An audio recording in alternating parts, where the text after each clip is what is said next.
Waalaikumsalam warahmatullahi wabarakatuh. Halo Sobat Sujud, kembali lagi bersama kita di podcast Sujud. Share understanding journey under religion. Baik, terima kasih kepada Bapak Reja yang sudah menyempatkan waktunya. Sama-sama. Makasih ya Pak. Apa kabar Pak hari ini? Alhamdulillah baik. Kalian gimana? Alhamdulillah baik juga. Gimana semester ini? Banyak tugas nggak?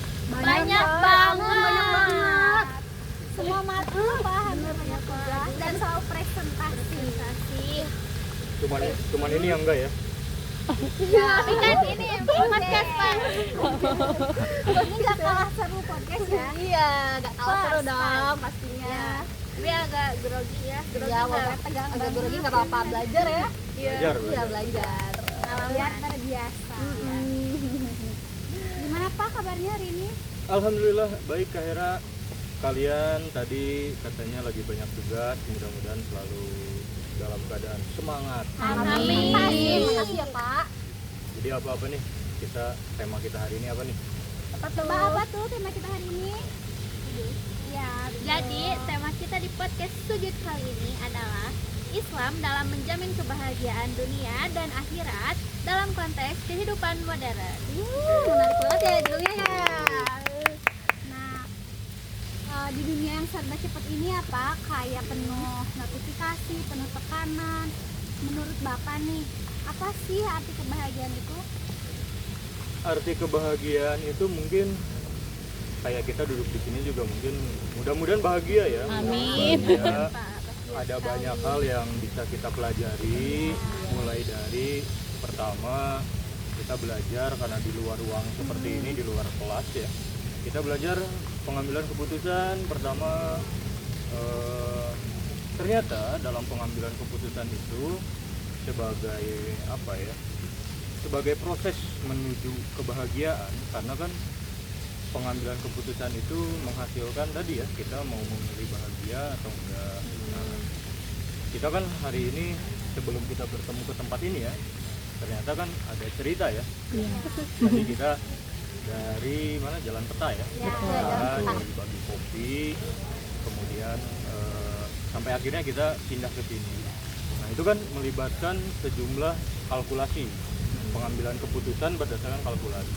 Di Jalan Peta, kenapa kita awalnya pengen di sana? Karena faktor A, B, C, A-nya itu umpamanya apa tadi, dekat rumah ya.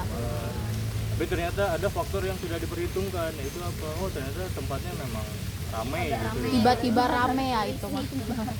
Lalu kita melakukan plan B, nah, kita pindah ke sini walaupun agak effort tadi Walaupun tadi agak ini ya, agak kita muter-muter ya. Muter ya. Muter-muter sih Pak, benar di sini. Seenggaknya Banyak sejuk. pohon, jadi Banyak juga stage. Terus cuacanya juga mendukung ya. Alhamdulillah. Kita kan kita Iya, wow, air teri. mancur gitu. Air mancur. Iya, air Nah, mancur. jadi kebahagiaan itu menurut saya ya, ketika kita pengambilan keputusan kita mau seperti apapun, jadikan itu kebahagiaan bagi kita, karena selalu ada makna tersirat di situ ya. Ada yang bisa kita pelajari, walaupun pengambilan keputusan pertama kita dinilai salah gitu ya, atau kurang tepat, nggak apa-apa. Walaupun bisa aja saya bete gitu umpamanya gitu, "Ih, kan saya bilang gini umpamanya kan." Tapi coba kita bahagia, kita apapun lah gitu ya, pengambilan keputusan yang kita jalankan, bawakan diri kita tuh bahagia. Nah salah satunya resep bahagia kalau menurut saya ya, jadikan semua itu jadi pelajaran bagi kita gitu ya. Termasuk di tempat ini pun mudah-mudahan ya, kita ngelihat suasana yang indah, kita ngelihat hiruk pikuk pembangunan, tentu mungkin kita bisa lihat lah berbagai hal gitu ya. Kalian apa yang kalian lihat tadi? Itu Pak, ada yang apa ngebuat itu tuh batu bata, ada yang mindahin tanah-tanah, terus ada yang benerin itu tadi di sana kita ngelewat ya Sofi, Ya. di jembatan itu. Oh. Ya banyak banget Pak, ada yang aktif juga. Terus ini apa? Resnya apa yang harus Resya lihat? di sana tadi pas masuk kayak aku nggak expect kalau ini gedung sate ya, soalnya kayak aku nggak pernah kesini pertama. Lagi gitu ya. Iya. Aku juga. Terus aku ngeliat banyak bapak-bapak yang lagi bukan ngebangun, mungkin lagi ngerenovasi.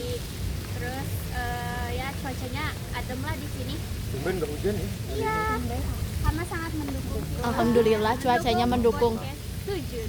Iya. Kalau tadi saya ngelihat ibu-ibu kan yang ambil membantu membereskan Iya. ini ya, Iya. membereskan sampah dan sebagainya. Kadang saya tuh ngelihatnya gini loh, ya beliau sedang mencari rezeki mungkin ya, walaupun di usianya sudah sepuh seperti itu, tapi kan demi anak-anaknya bisa sekolah, demi anak-anaknya bisa kuliah, beliau tetap ya Semangat semangat kerja ya juga Pak. bekerja gitu ya. Makanya kita juga yang lagi belajar kadang ingatlah perjuangan orang tua kita, bahwa orang tua kita juga ya secapek itu ya gitu. Iya. Mudah-mudahan Karena lah. nyari uang tuh tidak gampang. Iya. Tapi bisa diambil dari pembelajarannya Pak, maksudnya kayak ngelihat apa sih, jadi gitu jadi keinget orang tua gitu loh Pak. Kayak Ya, jadi motivasi dia gitu mau maksudnya. ngecewain Iya. kita, mengamalkan kita tuh. Iya.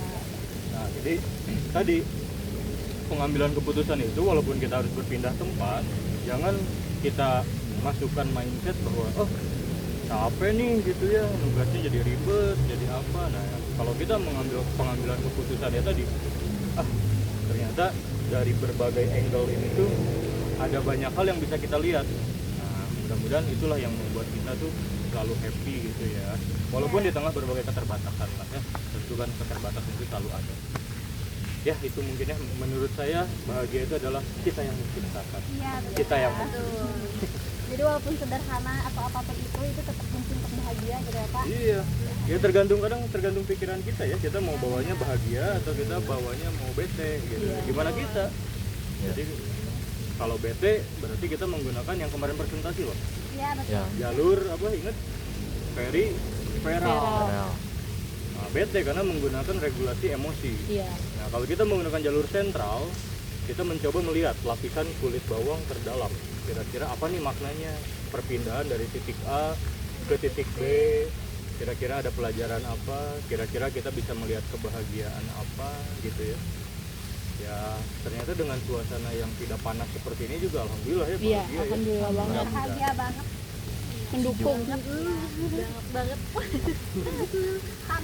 karena kemarin tuh sempat hujan mulu kan dari Iya, itu. Oh iya benar. Kadang jam segini juga ada hujan Iya. ya. Benar. Ya, makanya sekarang tumben ya. Mbak. Alhamdulillah makanya makasih ya Allah. Kasihan. Terus gimana? Nah nih ada pertanyaan apa lagi nih? Kalau aku sih ya Pak, aku tuh kadang ya kayak aku tuh terlalu sibuk ngejar dunia gitu loh Pak, jadi aku kadang suka lupa sama akhirat. Nah aku tuh gimana ya, kayak masih bingung gitu loh biar apa sejalan berduanya dia balance Seimbang. karena iya kadang aku tuh ngejar dunia tuh kadang suka ya kuliah atau belajar atau sosmed, suka lupa gitu loh kayak Fokus ke ngabain. dunia gitu. Iya itu tuh kayak biar sejalan tuh gimana gitu. Aku tuh kadang suka berusaha tapi kayak tetap aja gitu kayak susah gitu. Sama aja, saya juga sama. Kadang ya kan saya juga ini ya apa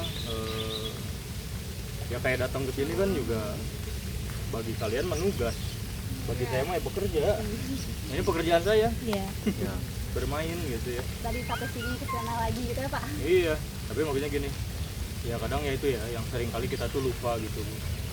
Padahal 17 kali sehari kita baca ya dalam sholat kita kan, inna sholati wa nusuki wa mahyaya wa mamati lillahi rabbil alamin. Sesungguhnya sholatku, hidupku, ibadahku, bahkan sampai matiku itu kan buat Allah.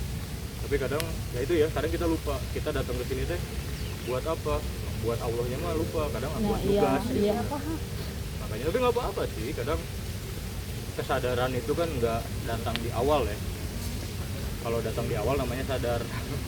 Kadang ya tadi kita tuh selalu ingat itu di akhir, di tengah, kadang kan. Tapi nggak apa-apa, ketika di tengah, di akhir kita remind kembali bahwa kita duduk di sini itu juga merupakan bagian dari ibadah, walaupun awalnya kita lupa niat mungkin. Pokoknya jadikanlah keseharian kita itu ya tadi, karena dalam Islam itu ibadah itu nggak melulu soal sholat ya, nggak melulu soal kita harus berzikir, tahajud. Bahkan kita duduk di sini, kita niatkan. Tadi juga sebetulnya saya agak capek sih Her ya, atau Resya, Ara. Tapi ingat gitu bahwa apa yang saya lakukan ini, lelah yang saya harus korbankan ini, biarlah ini jadi nilai ibadah. Pada akhirnya itu jadi energi tersendiri sih, karena saya merasanya gitu. karena kan kemarin-kemarin sibuk kegiatan di luar kota, kemudian juga menemani teman-teman, ada yang minta tanda tangan, ada yang minta bimbingan, ada yang konsul, banyak begitu ya. Belum rapat-rapat di luar kegiatan di sini. Tapi apa sih semangatnya gitu ya, masih mau menemani, masih mau effort lah gitu ya. Ya tadi karena kadang saya anggap ya udah ini bagian dari ibadah ya gitu. Karena kebaikan sekecil biji zarah pun insya Allah ada catatannya, ada hitungannya. Bensin kalian yang udah kalian keluarin ke sini, uang jajan buat beli kopi, uang jajan buat tugas, itu beneran bakal ada balasannya. Ya. Amin. Semoga berkah terus ya. Amin. Nah, terus Jadi kalau menurut Bapak tuh berarti walaupun ibadah tuh emang bukan untuk sholat atau itu, maksudnya ibadah tuh dimanapun itu kita tuh tetap ibadah gitu ya Pak? Iya betul seperti itu. Senyum ada ibadah. betul. Senyum terus makanya. Itu hadis Rasul bahwa senyum kita kepada saudara kita, kepada sahabat kita, teman kita, tetangga kita, itu hanya bagian dari ibadah. Ya tadi kita belajar, bahkan kita mandi atau kita bersih-bersih diri, pokoknya semuanya lah. Termasuk ibadah gitu Pak? Semuanya ibadah, nggak ada yang bukan ibadah ya gitu. Walaupun kadang kita lupa, kadang kita merasa ibadah tuh ya tadi ya Sekedar sholat itu ritual ya gitu. Itu kan ya tadi ada ibadah kepada Tuhan, ada ibadah kepada sesama manusia, hablum minallah, hablum minannas, dan ada satu lagi hablum minal alam gitu. Jadi pokoknya semuanya ibadah ya. Dan paling kerennya gini kalau Islam ya, kita baru niat kalau kita melakukan satu kebaikan itu, baru niat aja tuh udah jadi pahala. Beda dengan keburukan. Kalau keburukan itu baru kita kerjakan baru terhitung. Kalau cuman baru niat aja nggak jadi catatan ya. Jadi nggak rugi dong kita kalau hati kita selalu meniatkan bahwa pengen yang baik-baik terus. Karena udah dicatat walaupun belum dilakuin gitu ya. Baru niat doang gitu. Maka dari perkataan Bapak yang tadi yang barusan, aku tuh pernah dengar katanya kayak kan kalau misalnya kita niat baik tuh sama Allah tuh langsung ditulisin nih. Tapi kalau misalnya kita mau ngelakuin hal yang buruk, malaikat tuh mau nulisin nih, mau nyatat, tapi sama Allah tuh selalu nanti dulu pasti hambaku akan berubah. Iya. Itu emang benar ya Pak? Iya, kurang lebih kayak tadi. Isi hadisnya pun sama kayak tadi. Jadi kalau kita baru meniatkan itu sudah tercatat, tapi kalau kita baru meniatkan tidak kita lakukan itu tidak jadi catatan. Kalaupun kita lakukan barulah itu tercatat. Tapi juga kadang kan dengan kita mau ngambil air wudhu, kadang udah bisa berguguran dosa-dosa itu. Atau kita melangkah ke majelis ilmu. Ini kan mau nggak mau jadi majelis ilmu Iya. kan nggak harus di ruang kelas ya. Nah itu kan langkah kita tadi dari jalan peta, kemudian pindah ke gedung sate, itu kan jadi catatan sebetulnya. Bahkan dalam salah satu riwayat hadis, satu langkah penuntut ilmu itu menggugurkan dosa, langkah lainnya meninggikan derajat. Makanya saya tuh kadang, ya saya sering lah ditugaskan jauh gitu ya, kadang di luar kota. Ya tentu kan dengan kesibukan kayak begini capek ya kadang ya. Saya juga manusia lah, ada rasa capeknya gitu. Tapi kadang itu tuh jadi semangat ya kalau saya gitu ya, kadang ingat gitu bahwa oh iya satu langkah tuh berguguran dosa-dosa saya, satu langkah lainnya mudah-mudahan Allah tinggikan derajat kita gitu ya sebagai penuntut ilmu ini. Karena kalau mengandalkan amalan sih apa yang bisa kita banggakan ya. Kadang saya juga merasa lah sholat saya juga berantakan gitu kan. Kalau dihisab juga sangat menegangkan. Kira-kira punya amalan apa sih buat bisa dibanggain nanti gitu ketika nanti ajal sudah tiba itu gitu. Ya mudah-mudahan langkah-langkah penuntut ilmu seperti ini mudah-mudahan salah satu yang bisa kita andalkan gitu untuk bekal ya kalau tadi gitu. Nah itu kadang jadi semangat gitu ya bagi saya gitu, walaupun capek harus jauh, pindah titik A, pindah titik B, harus gini, harus gitu. Kadang ketika kita ingat motivasi tadi, nah itu makanya bekali diri kita sama ilmu sih, bahwa kita tahu oh ternyata ada fadilahnya gitu dari setiap apa yang sedang kita lakukan hari ini gitu. Mudah-mudahan kalian juga semangat ya, Iya. walaupun kan seminggu berapa kali sekarang kuliah? Cuma 3 hari. Nah, Tapi Senin ini ya apa matkulnya penuh gitu. Iya, Ya, betul. dari pagi sampai sore Ya kadang masuk tuh langsung presentasi gitu tapi tugas ya. padat banget. Kadang kita suka sedikit ngeluh. Iya. Meskipun ngeluh juga tetap kita kerjain kan. iya ngeluh-ngeluh juga kayak kemarin ya fotografi ngeluh. Nggak apa-apa, ngeluh mah wajar. Tapi sama kayak gini Pak, fotografi kan kayak keluar gitu. Tapi kita itu jadi Belajar jadi juga. lebih terbuka Iya. Tahu lah. Termasuk juga mudah-mudahan sih ya kalian bisa ingat hadis ini bahwa penuntut ilmu itu sepanjang dia terduduk, kita dari tadi kan di peta pindah ke sini di Sama. di bangku-bangku tadi pindah lagi ke sini, ini kan udah menghabiskan waktu beberapa jam kali ya. Betul. Nah, tanpa kita sadari sebetulnya semakin lama kita terduduk di sebuah majelis ilmu, malaikat itu terus mengerumuni kita karena ridho atas apa yang dilakukan oleh para penuntut ilmu tersebut.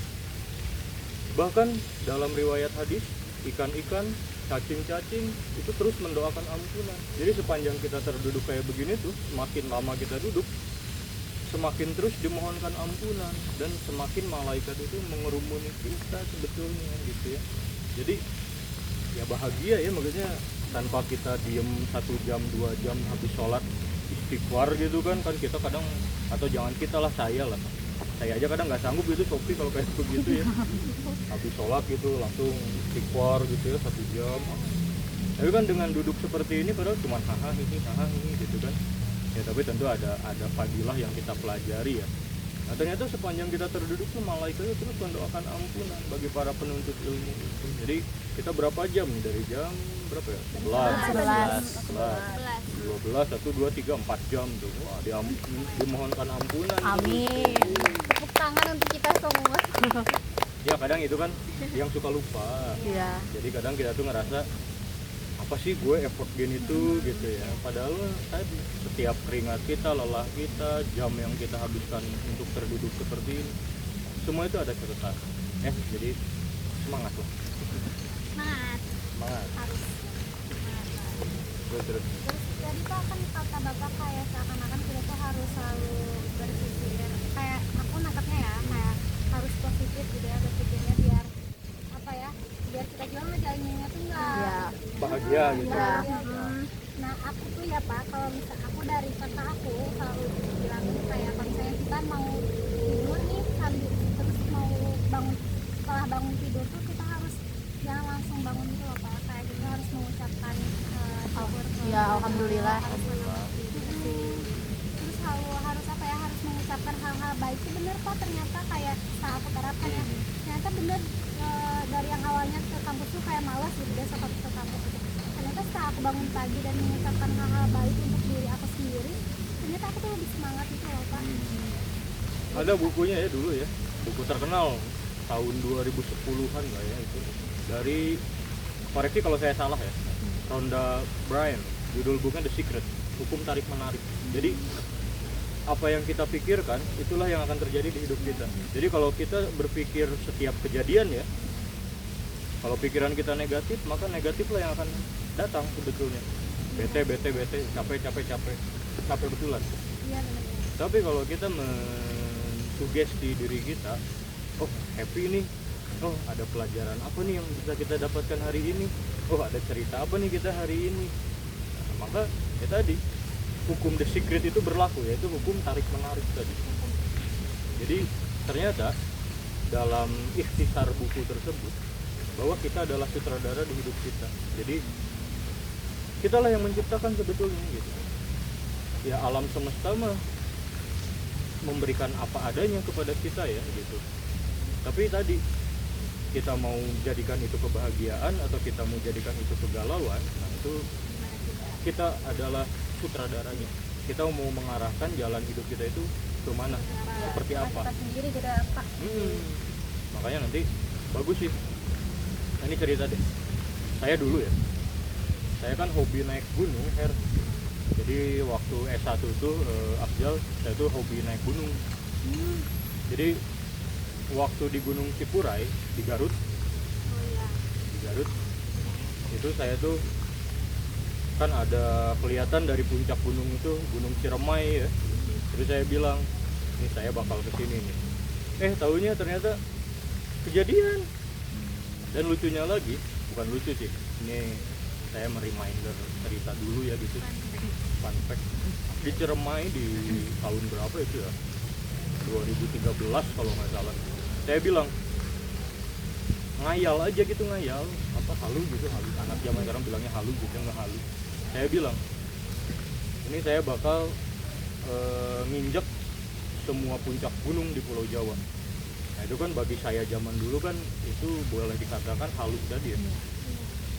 Tapi ternyata ya tadi hukum tarik menarik itu berlaku. Pada akhirnya 3 tahun alhamdulillah saya beres menamatkan pendakian di Pulau Jawa, Bali, Nusa Tenggara Barat. Satu lagi Apa tuh? di Gunung Arbopuro di Jawa Timur.